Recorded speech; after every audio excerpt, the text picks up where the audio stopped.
सर्वांना हरिओम.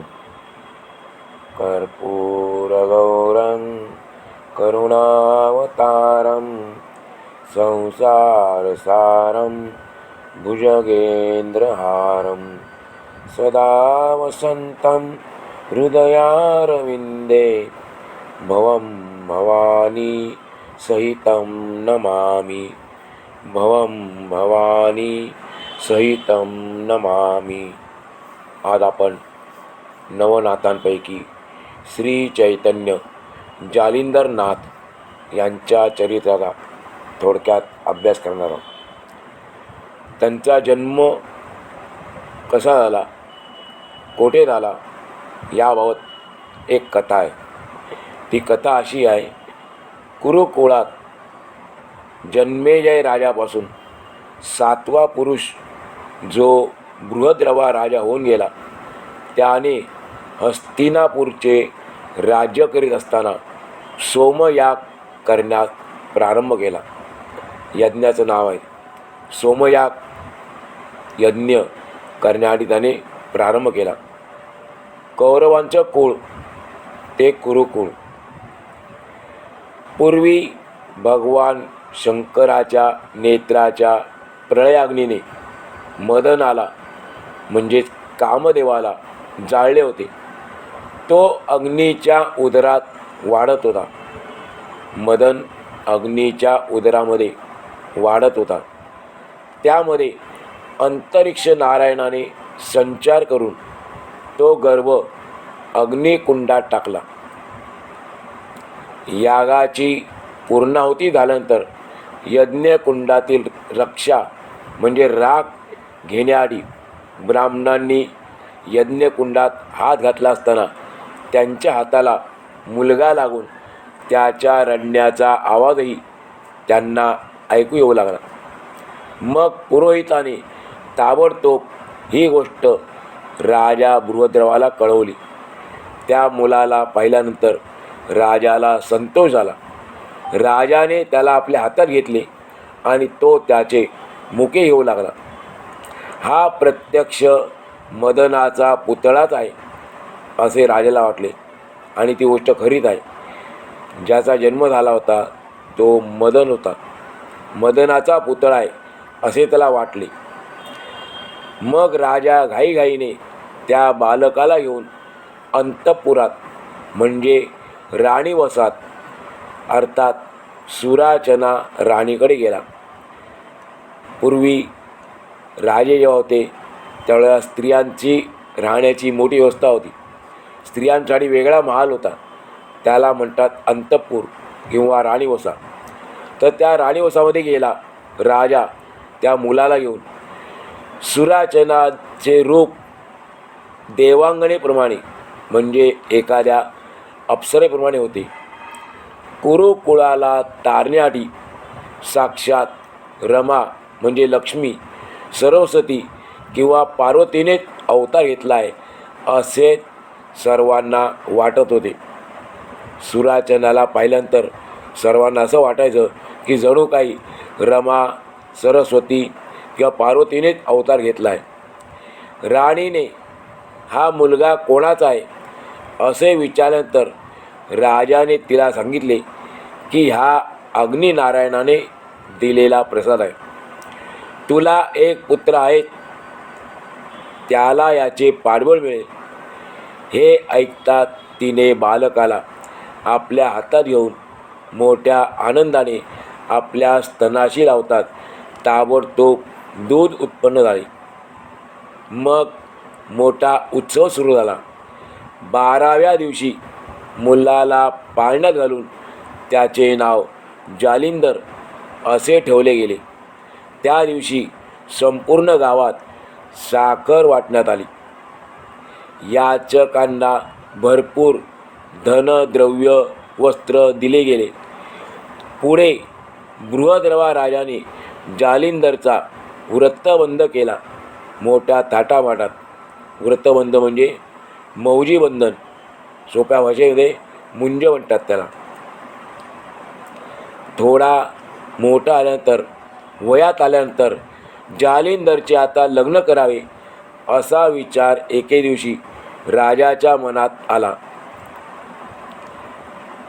मग त्याने धूमिळ प्रधानाबरोबर पुरोहिताला देऊन उत्तम कन्या पाहण्यासाठी पाठवले.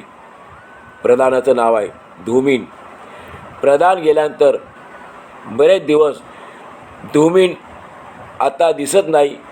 तो कुठे दूर गेलाय की काय म्हणून जालिंदरने आपल्या मातेला विचारले. तेव्हा ती म्हणाली, तुझ्या वडिलांनी तुझ्यासाठी बायको पाहण्याकरता त्याला म्हणजे प्रधानाला आणि पुरोहिताला पाठवले आहे. तेव्हा बायको कशी असते असे जालिंदरने तिला विचारले, आईला विचारले. बायको कशी असते? तेव्हा बायको माझ्यासारखी असते असे राणीने त्याला सांगितले. ही गोष्ट लक्षात ठेवून नंतर जालिंदर खेळायला गेला. त्याने आपल्या खेळगड्यांना विचारले की गड्यांनो, माझे आई बाबा मला बायको करून देणार आहेत, तर ती कशासाठी करतात? ह्याची तुम्हाला कोणाला माहिती असेल तर मला सांगा. जालिंदरने असे विचार तर त्या मुलांना जालिंदरच्या अज्ञानाचे नवलच वाटले. त्याला त्यांनी त्याबाबत बायकोबाबत सर्व माहिती दिली, सर्व काही स्पष्ट करून सांगितले. तेव्हा तो मनात विचारू लागला की हे जग अतिशय अधम आहे. अधम म्हणजे नीच आहे. जेथून उत्पन्न व्हायचे ते स्थानच आपण वर्ज्य करावे आणि अशा अयोग्य कार्याने प्रवृत्त होऊ नये असा विचार मनात आणून जालिंदर अरण्यात जायला निघाला. गावाच्या सीमेवर रक्षक होते. त्यांनी त्याला पाहिले, परंतु तो राजपुत्र असल्याने त्यांनी त्याला कोठे जातोस असे विचारले नाही. त्याला हटकले नाही कोणी. परंतु एक मनुष्य पाठवून ही गोष्ट त्यांनी राजाच्या कानावर घातली. ती ऐकताच बृहद्रवा राजा घाबरून धावत निघाला आणि तो अरण्यात जालिंदरचा शोध करू लागला. अंधार पडेपर्यंत पुष्कळ लोक सतत जालिंदरला शोधत होते, पण कुठेच त्याचा पत्ता लागला नाही. मग सर्व मंडळी निराश होऊन घरोघरी गेले, आपापल्या घरी गेले. त्यानंतर मुलाच्या विरहाने राजाला आणि राणीला अत्यंत दुःख झाले. ती उभयता त्याचे गुण आठवून शोक करू लागली. इकडे जालिंदर अरण्यात निजला असताना रात्री अचानक वणवा लागला. गवत पेटत पेटत अग्नी त्याच्या अगदी जवळ आला. त्या मुलाला अग्नीने तात्काळ ओळखले आणि आता या मुलाला चांगल्या ठिकाणी सोडले असताना देखील अशा स्थितीमध्ये तो येथे कसा आला म्हणून अग्नी चिंतेत पडला. तेव्हा अग्नीने मूर्तिवंत प्रगट होऊन त्याला जागृत केले आणि मांडीवर बसून येथे येण्याचे कारण काय असे विचारले. तेव्हा तू कोण आहेस असे जालिंदरने अग्नीला प्रश्न विचारला. तो म्हणाला, मी तुझा आई आणि बाप आहे. अग्नी म्हणाला जालिंदरला, मी तुझा आई आणि बाप आहे. मग त्याने आपली ओळखून दिली. मला अग्नी म्हणतात. मग तू माझा आईबाप कसा असे विचारले. तेव्हा अग्नीने त्याची जन्मकथा सविस्तर सांगितली. अग्नीने जालिंदरला त्याच्या जन्माची कथा सांगितल्यानंतर तुझ्या मनात कोणता हेतू आहे तो तू निवेदन कर असे अग्नीचे बोलणे ऐकून जालिंदरनाथ म्हणाला की तू सर्व जाणतोस. माझ्या मनातलं तू सर्व जाणतोस. मी ते सांगितले पाहिजे असे काही नाही. तरीसुद्धा तुझी इच्छा आहे तर सांगतो. हा नरदेह प्राप्त झाला आहे, त्या अर्थी याचे सार्थक होईल असे काहीतरी कर, नाहीतर जन्माला येऊन आणि न येऊन सारखेच आहे. परंतु असे मात्र तू होऊ देऊ नकोस. माझी कीर्ती त्रिभुवनात अखंड राहील आणि मी चिरंजीव होईल, असेच तू कर. जालिंदरचा असा मानस पाहून, अशी इच्छा पाहून अग्नीला परमानंद आला आणि त्याने त्याची वाहवा केली, जालिंदरचे कौतुक केले.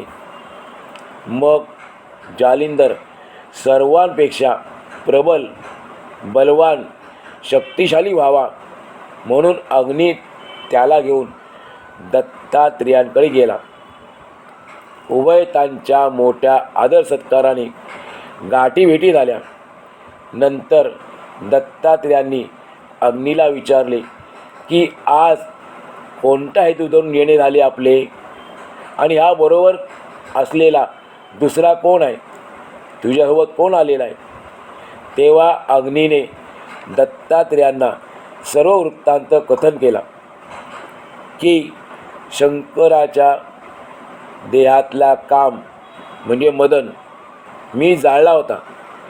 तो मी आजपर्यंत माझ्या उदरात रक्षण करून ठेवला होता.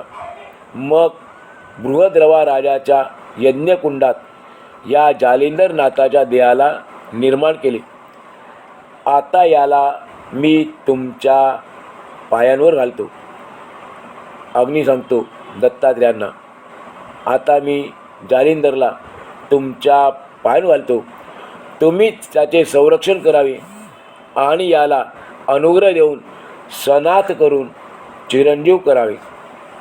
मग दत्तात्रेय म्हणाले की मी तुझ्या पुत्राला तुझ्या हेतूप्रमाणे तयार करीन, परंतु त्याला यासाठी येते 12 वर्षांपर्यंत ठेवले पाहिजे. हे ऐकून अग्नी दत्तात्रेयांजवळ जालिंदरला ठेवण्यात कबूल झाला.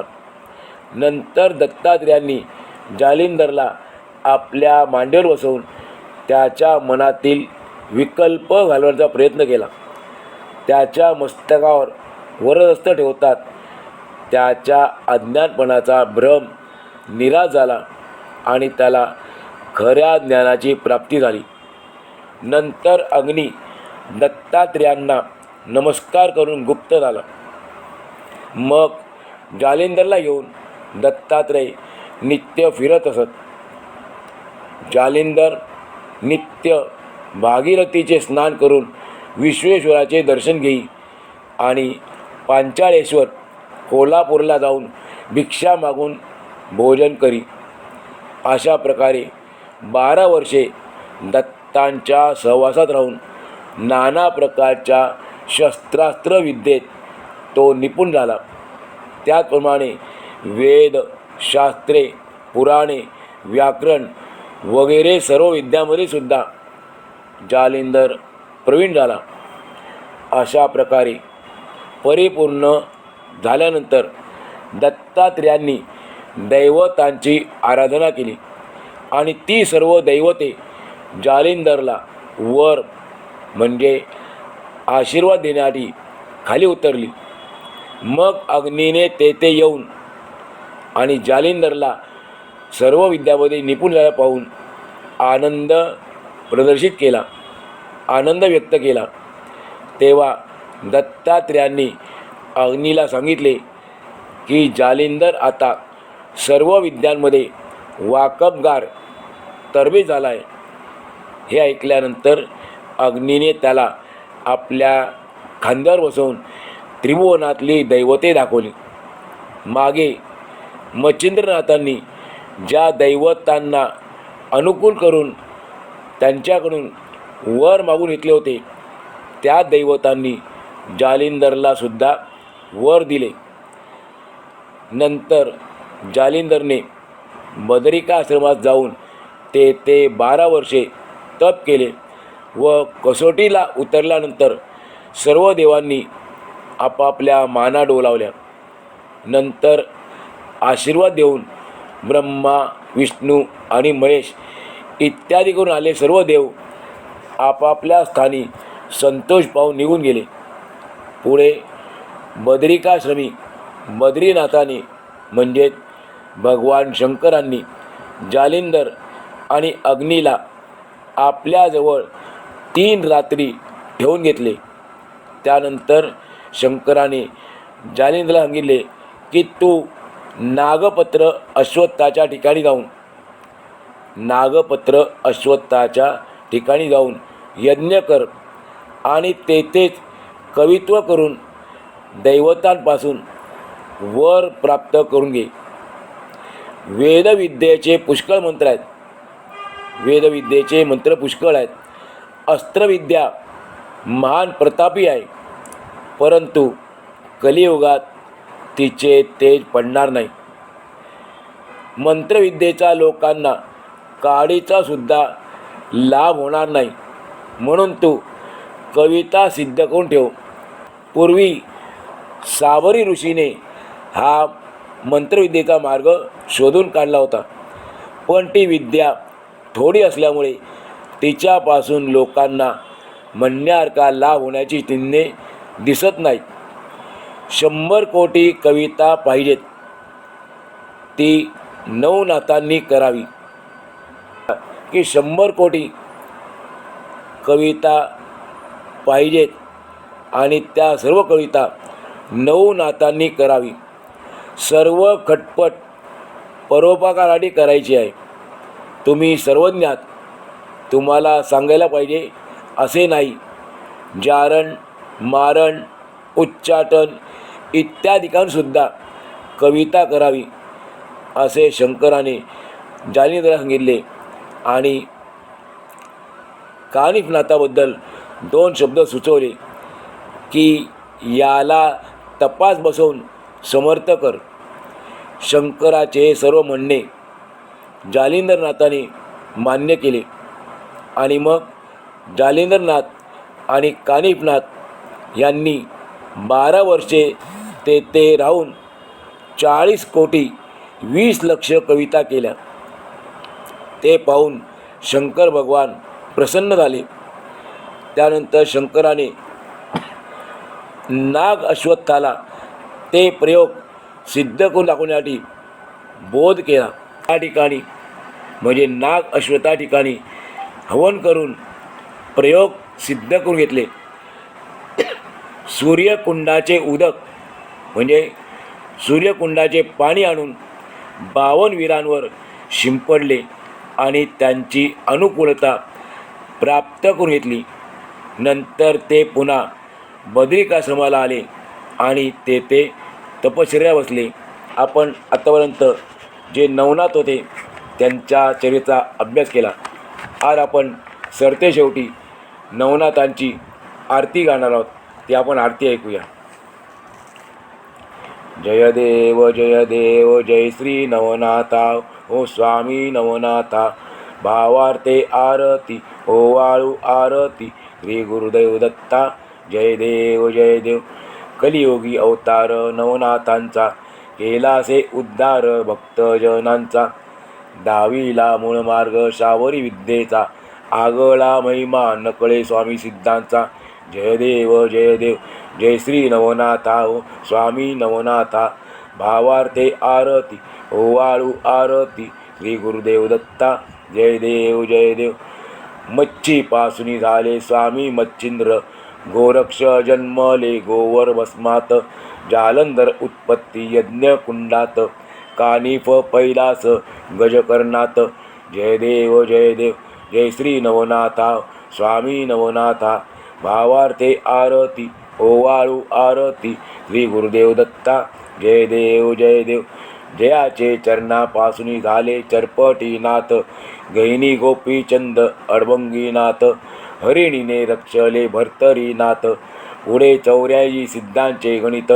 जय देव जय देव जय श्री नवनाथा ओ स्वामी नवनाथा. भावार्थे आरती ओवाळू आरती श्री गुरुदेव दत्ता. जय देव जय देव. कलीमध्ये नवनाथ प्रकटले. शाबरी विद्या देऊनी जग उद्धरिले. विद्येच्या प्रतापे सुरवर जिंकिले. नाथांच्या सेवेसी शरणागत आले. जय देव जय देव जय श्री नवनाथा ओ स्वामी नवनाथा. भावार्थे आरती ओवाळू आरती. श्री गुरुदेव दत्ता. जय देव जय देव. जगाच्या उद्धाराने कल्याणाच्या हेतूने कलियुगात अवतार घेतलेल्या या नवनाथांच्या चरणी नतमस्तक होऊन त्यांचे आपण आशीर्वाद प्राप्त होऊन या. आणि या ठिकाणी हा नवनाथ भाग जो आहे तो आपण पूर्ण करूया.